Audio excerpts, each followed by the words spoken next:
নমস্কাৰ বন্ধুসকল, মই হিৰেণ।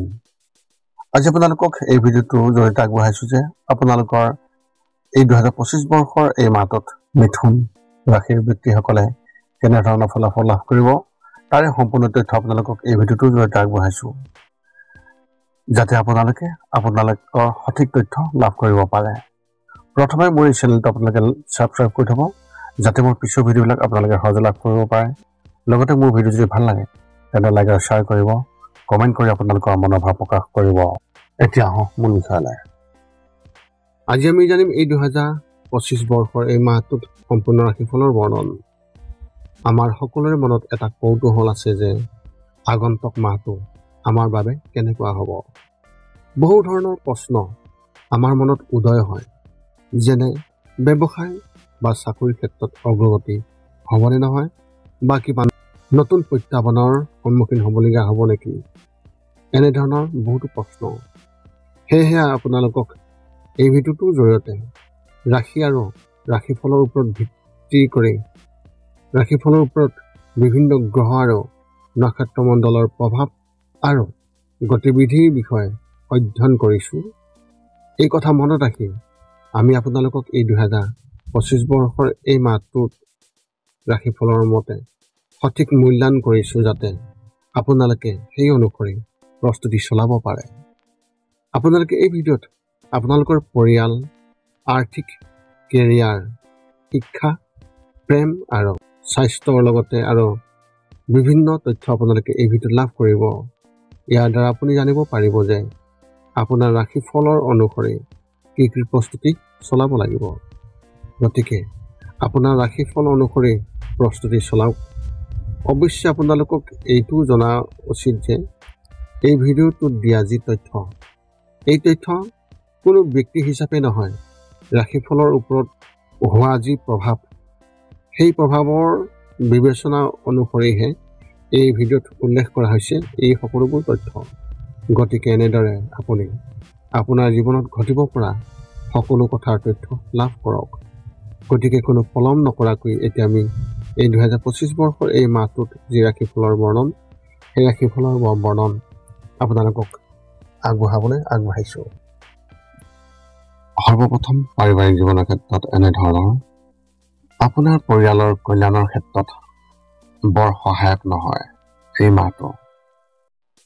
আপোনালোকৰ মাজত কিছুমান পৰিয়ালৰ সদস্যৰ সৈতে সম্পৰ্ক গুৰুত্বভাৱে টান হোৱাৰ এক সুকীয়া সম্ভাৱনা আছে। বিপদৰ ঠাইৰ পৰা ওলাই আহিবলৈ আপোনাৰ বুদ্ধিমত্তা আৰু দক্ষতা ব্যৱহাৰ কৰক। মুঠৰ ওপৰত পাৰিবাৰিক পৰিৱেশটো বৰ সুখদায়ক নহয়।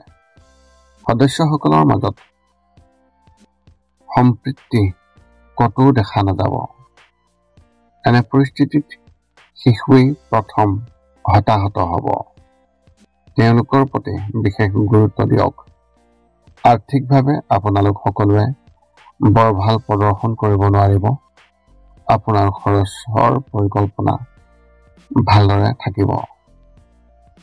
শিক্ষা আৰু কেৰিয়াৰ ক্ষেত্ৰত এনেধৰণৰ, এই মাহত শিক্ষাৰ ক্ষেত্ৰখনৰ প্ৰতি আপোনাৰ আগ্ৰহ অসুবিধাৰ সন্মুখীন হোৱাৰ সম্ভাৱনা আছে, কিয়নো আপোনাৰ সন্মুখত থকা নক্ষত্ৰৰ যি ফলাফল সেয়া অনুকূল নহয়। এই মাহত আপোনাৰ বেছিভাগেই পৰীক্ষাৰ ফলাফল আশা কৰাতকৈ কম হ'ব। ক'বলৈ গ'লে আপোনালোকৰ বেছিভাগেই নিজৰ লক্ষ্যত উপনীত হ'বলৈ বহুত সংগ্ৰাম কৰিব লাগিব, তথাপিও বিশেষ সফলতা নাপাব। প্ৰতিযোগিতামূলক পৰীক্ষাত অৱতীৰ্ণ হোৱা প্ৰাৰ্থীসকলে অতিৰিক্ত পৰীক্ষণ ল'ব লাগিব, কিয়নো ইয়াৰ ফলত তেওঁলোকৰ সফলতাৰ সম্ভাৱনা বহু পৰিমাণে বৃদ্ধি পাব। ক্ৰাফ্ট আৰু টেকনিকেল ব্যৱসায়ত জড়িত ব্যক্তিসকলে আপোনালোকক জুৰুলা কৰিব পৰা বিৰূপ পৰিস্থিতিৰ দ্বাৰা বহুলাংশে প্ৰভাৱিত নহ'ব। ব্যৱসায় আৰু চাকৰিৰ ক্ষেত্ৰত এনেধৰণৰ, এই মাহত আপোনাৰ সন্মুখত নক্ষত্ৰৰ যি ফলাফল সেই ফলাফলৰ প্ৰতি লক্ষ্য ৰাখি আপোনাৰ কেৰিয়াৰৰ সম্ভাৱনাৰ বিষয়ে বিশেষ উৎসাহজনক একো নাই। আপোনাৰ পেছাৰ সন্দৰ্ভত আপুনি নিৰাপত্তাহীনতাত ভুগিব পাৰে। ইয়াৰ ফলত আপোনাৰ ব্যৱসায় আৰু চাকৰিৰ সৈতে জড়িত সকলো কামতে বিশেষভাৱে প্ৰভাৱ পৰিব। আপুনি হয়তো আপোনাৰ লক্ষ্যৰ বাবে অতি কঠোৰ পৰিশ্ৰম কৰিব লাগিব আৰু নিশ্চয়কৈ কৰি আছে, আৰু তথাপিও সেইবোৰে আপোনাক এৰাই চলিব। আপুনি চাকৰি সলনি কৰিব বা আপোনাৰ ব্যৱসায়িক কাৰ্যকলাপত উল্লেখযোগ্য পৰিৱৰ্তন কৰিব। অৱশ্যে এই সকলোবোৰে আপোনাক অসন্তুষ্ট কৰিব পাৰে। আপোনাৰ উদ্ধতৰ বিষয়াৰ লগত গুৰুতৰ সংঘাতৰ সম্ভাৱনা আছে। ইয়াৰ পৰা সাধ্য অনুসৰি পৰিহাৰ কৰিব লাগে। কঠিন পৰিস্থিতিৰ আগতীয়াকৈ অনুমান কৰিবলৈ চেষ্টা কৰক আৰু সময়ত প্ৰতিকাৰমূলক ব্যৱস্থা গ্ৰহণ কৰক। প্ৰেমৰ ক্ষেত্ৰত এনেধৰণৰ অবিবাহিত লোকসকল ৰোমান্টিক জীৱনৰ লগত নতুন মোহ আহিব। সম্পৰ্কত থকা ব্যক্তিসকলে নিজৰ আৱেগক নিজৰ সংগীৰ সৈতে ভাগ বতৰা কৰিব পাৰে। সম্পৰ্কত প্ৰেম আৰু ৰোমাঞ্চ বজাই ৰাখিবলৈ ইজনে সিজনৰ লগত নিজৰ চিন্তাবোৰ মুকলিকৈ প্ৰকাশ কৰক। জীৱনৰ নতুন নতুন কথা অন্বেষণ কৰক। এই মাহত আপুনি আপোনাৰ প্ৰেমিক বা প্ৰেমিকাৰ সৈতে ৰোমান্টিক ডেটৰ পৰিকল্পনা কৰিব পাৰিব। ইয়াৰ ফলত আপোনাৰ সংগীৰ সৈতে আপোনাৰ আৱেগিক বন্ধন শক্তিশালী হ'ব পাৰে। ইয়াৰ বাহিৰেও সম্পৰ্কত পাৰস্পৰিক বুজাবুজি আৰু সমন্বয় ভাল হ'ব। স্বাস্থ্যৰ ক্ষেত্ৰত এনেধৰণৰ এই মাহত পৰিস্থিতিৰ অনুকূল সংমিশ্ৰণে আপোনাৰ স্বাস্থ্যৰ বাবে উৎসাহজনক সম্ভাৱনা সৃষ্টি কৰিব। বাত বিষৰ দৰে দীঘলীয়া ৰোগ আৰু পেট ফুলাৰ দৰে অনিয়ম আৰু পাচন তন্ত্ৰৰ অতিৰিক্ত বায়ুৰ আক্ৰান্ত ব্যক্তিসকলে যথেষ্ট সকাহ পাব। অৰ্থাৎ সাধাৰণ সাৱধানতাইহে নিশ্চিত কৰিব যে এনে অসুবিধাই আপোনাক আমনি কৰিব নে নকৰে। কিন্তু ডিঙিৰ যিকোনো স্থায়ী অস্বস্তিৰ প্ৰতি সাৱধান হোৱাৰ বিভিন্ন ভিত্তি আছে। ইয়াৰ জটিলতাসমূহৰ ওপৰত গুৰুত্ব সহকাৰে অনুসন্ধান কৰিব লাগিব আৰু এইদৰে কোনো অসাৱধানতা নোহোৱাকৈ চিকিৎসা কৰিব লাগিব। কোনো ধৰণৰ ব্যৰ্থতাই সুখদায়ক আৰু অনুকূল স্বাস্থ্যৰ অৱস্থান ক্ষতি কৰিব পাৰে। তদুপৰি আপোনাৰ চিন্তাৰ কোনো গুৰুত্ব ভিত্তি নাই। মিথুন ৰাশিৰ ব্যক্তিসকলৰ বিশেষ তথ্যৰ ক্ষেত্ৰত এনেধৰণৰ এই মাহত চন্দ্ৰ হয়তো উৎকৃষ্ট হ'ব পাৰে আৰু উপাৰ্জন খুবেই ভাল হ'ব। বিপক্ষৰ মাত তললৈ নামিব আৰু কাম দ্ৰুতগতিত আগবাঢ়িব। আপুনি আপোনাৰ পৰিয়ালৰ সৈতে সন্তুষ্ট হ'ব আৰু কোনো ধৰণৰ অশান্তিৰ সম্ভাৱনা নাই। আপোনাৰ এই মাহৰ 6-7 তাৰিখে আয় কম হ'ব পাৰে আৰু খৰচ বেছি হ'ব পাৰে। লক্ষ্য পূৰণ হ'ব আৰু নতুন কামত উপনীত হ'ব। ব্যৱসায় অনুকূল হ'ব।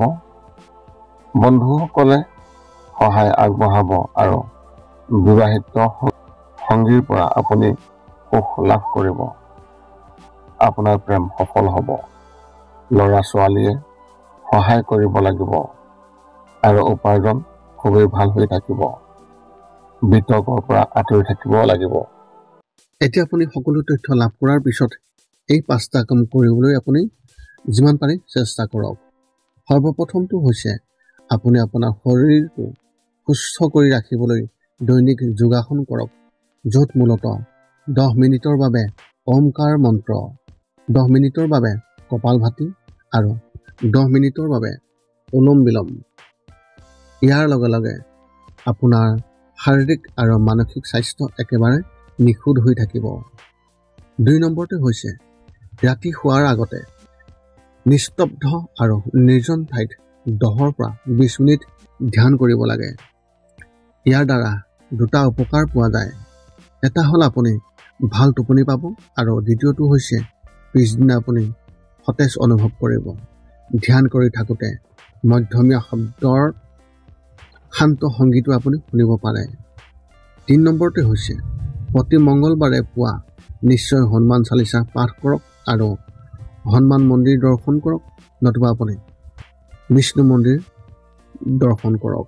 ইয়াৰ দ্বাৰা আপোনাৰ আৰু আপোনাৰ পৰিয়ালৰ যিকোনো সদস্যৰ সংকট দূৰ হ'ব আৰু সদায় সুখ আৰু শান্তি থাকিব। 4 নম্বৰটো হৈছে ঘৰৰ বাহিৰত গৰু আৰু কুকুৰক প্ৰতিদিনে আপুনি পাৰিলে খাদ্য খুৱাব লাগে। খাদ্য খোৱা আৰু যদি পাৰে চৰাই চিৰিকটি আদিকো খাদ্য আৰু পানীৰ যোগান ধৰক। এই পৃথিৱীখন যিমান আমাৰ সিমানেই সিহঁতৰো। নিতৌ ইহঁতক খুৱাই আমি তেওঁলোকৰ পৰা এক আশীৰ্বাদ লাভ কৰিব পাৰোঁ আৰু আমাৰ ওপৰত থকা গ্ৰহবোৰৰ কুপ্ৰভাৱ দূৰ হ'ব। সদশেষত 5 নম্বৰটো হৈছে আপুনি পাৰিলে মাজে মাজে চৌপাশৰ দুখীয়া ব্যক্তিসকলক আপুনি পাৰিলে সহায় কৰক আৰু ভোকাতুৰ ব্যক্তিসকলক আপুনি পাৰিলে খুৱাবলৈ চেষ্টা কৰক। যদি আপোনাৰ মনত এতিয়াও জ্যোতিষ সম্বন্ধীয় কিবা প্ৰশ্ন আছে তেন্তে আপুনি আমাক আপোনাৰ সেই প্ৰশ্ন ভিডিঅ'ৰ তলত কমেণ্ট কৰি অৱগত কৰক আৰু আমি আপোনালোকৰ প্ৰশ্নৰ উত্তৰ দিবলৈ আমি সকলো সময়তে সাজু আছোঁ। যদি মোৰ ভিডিঅ'টো ভাল লাগিল তেন্তে লাইক শ্বেয়াৰ কমেণ্ট কৰিব। চেনেলটো আপোনালোকে ছাবস্ক্ৰাইব কৰি থ'ব যাতে পুনৰ অন্য এটা ভিডিঅ'ৰ জৰিয়তে আপোনালোকৰ লগত সম্পৰ্ক ৰাখিব পাৰোঁ। পুনৰ লগ পাম অন্য এটা ভিডিঅ'ত। আজিলৈ ধন্যবাদ।